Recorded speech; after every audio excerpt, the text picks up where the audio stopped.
I've had several game-changing moments. One that still kind of plays into my everyday music making. 1995 or 96, I can't remember exactly.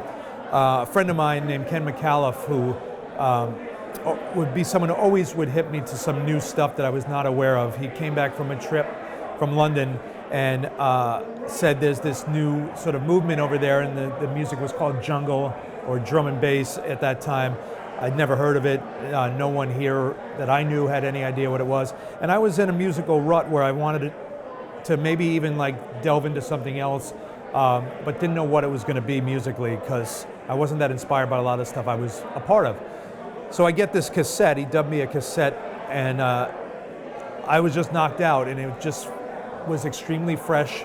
Not live drumming, but they would take a lot of like sampled drum loops and cut them up in very interesting ways and speed them up.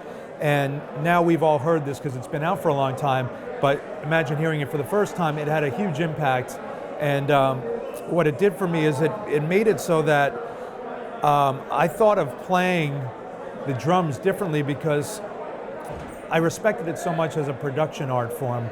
The way the beats were comprised and the process was by taking these pre-recorded drum loops and dicing them in a certain way that it wasn't just free-form drumming, because it was like taking chunks and fragments of beats and repeating certain chunks and slices, and it wasn't just like, it can end up sounding almost like improvised fusion music or very linear stuff, but if you really got under the hood and checked out how it was made, you realize that it wasn't exactly that because of cutting these pieces up, things repeated in the same exact way. It was very apparent that this wasn't just something that had been around, in my opinion.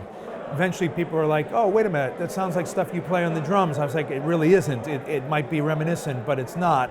And they're like, well, you should do it on the drums. And it took me years before I thought, all right, let me see how that would work. I think the key to being, musically youthful is to really, hopefully embrace the newer stuff. Not embrace it because you think that's where it's going, but actually maybe genuinely like it. And I've been fortunate to genuinely like so much stuff that's fresh and new, from drummers I hear to music I hear, and I hope that filters through, and I want to be influenced by all this stuff. And while some drawback could be, hey, you don't ever have a signature way of playing because you don't stick to your style, because I feel like I keep evolving my style. For me, I just don't want to stay static, so you might hear guys who are like, it's that person right away because they've found a little niche and they stick to it. I'm constantly looking for something different, and I'm willing to take the risk of being not that I'm going to be an unrecognizable style from what I played like 20 years ago, but maybe it's a departure. It's about a willingness and a curiosity to embrace and look at what is something that's becoming popular and why, and there must be some merit to it. It's easy to dismiss and go, that's just what the kids are listening to, that's garbage.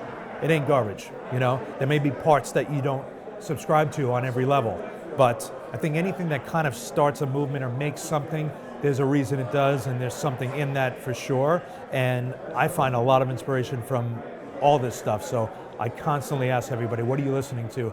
Who should I be checking out? And then, it's on me to see what I can extract from that and be inspired by it. So I'm always on a constant search for, what everyone's checking out.